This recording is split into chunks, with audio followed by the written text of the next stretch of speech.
Live in Western Oregon, this is NBC 16 Today. Good morning and happy Friday, everyone. Thanks so much for waking up with us here on NBC 16 Today. I'm Zach Bruhl. We'll get into all those stories in just a moment, but as usual, let's take a look outside, see how weather's shaping up this morning.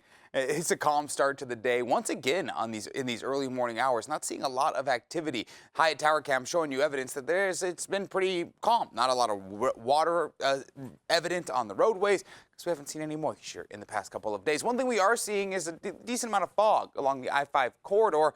There are some spots like Eugene where you're seeing a couple miles of visibility, but you can tell denser pockets, Roseburg and Corvallis area, where that visibility is much lower than that. It's kind of varying throughout the morning, so be careful anywhere along those valley floors where you may be seeing some visibility impacts. Temperatures dropping off a few degrees today as well. Yesterday we saw a double-digit drop-off, so combine those two and all of a sudden we're back below freezing in certain spaces and kind of flirting with that freezing temperature all along the I-5 corridor of the coast, staying just a touch warmer than that in these early morning hours. Not a lot of activity on the satellite radar. We are seeing some cloud coverage beginning to roll in. It's a sign of what's to come over the next couple of days, which will be some pretty impressive rain totals, especially out on the coast. But even look at Junction City and Eugene, up over an inch in the next couple of days.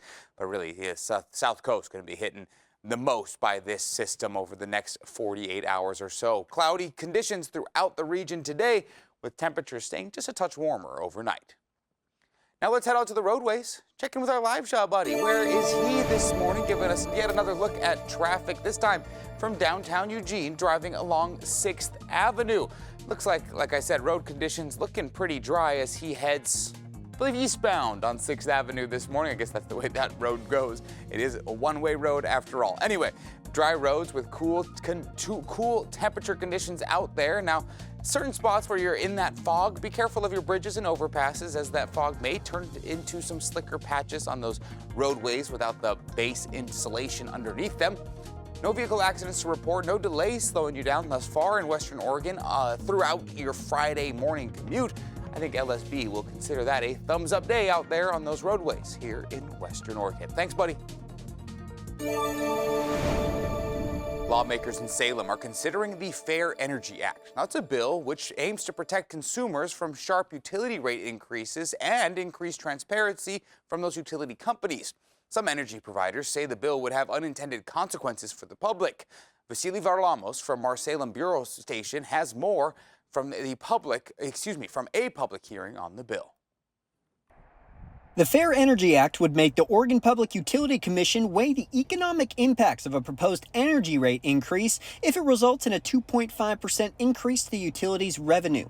The PUC regulates energy providers across the state. Under this bill, the PUC must consider impacts on factors such as unemployment rates, income levels, cost of living, and more before approving such an increase. The bill would also ban winter rate increases and would not allow residential general increases for at least 18 months after a new increase is implemented.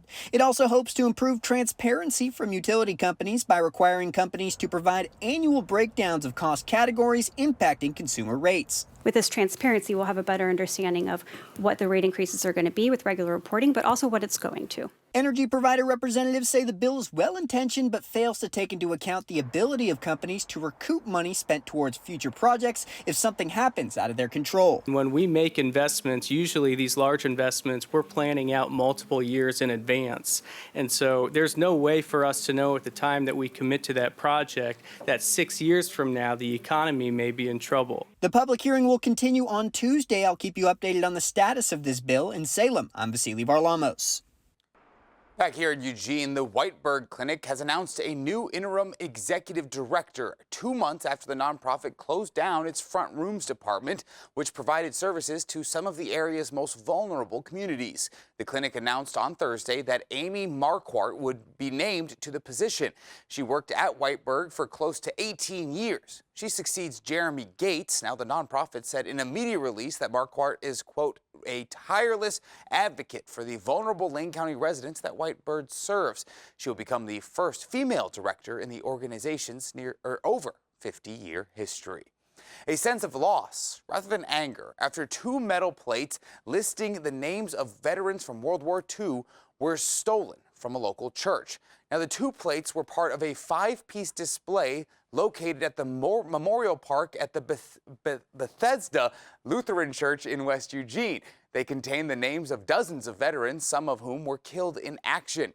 The theft was discovered Wednesday by a volunteer, but the church's pastor says the theft could have happened a couple of days before. He says the theft is hitting the community hard.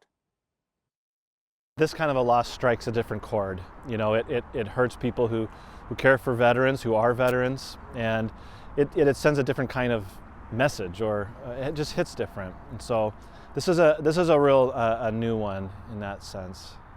Now, Pastor Welch says the EPD is on the case, but he's also relying on the community for help.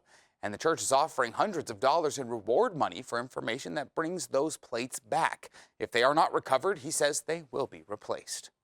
A crowd was gathered in Coburg last night to watch as firefighters tackled a structure fire.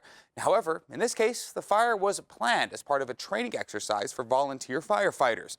4 firefighters were involved in the battle of this fire as a final step toward joining the department.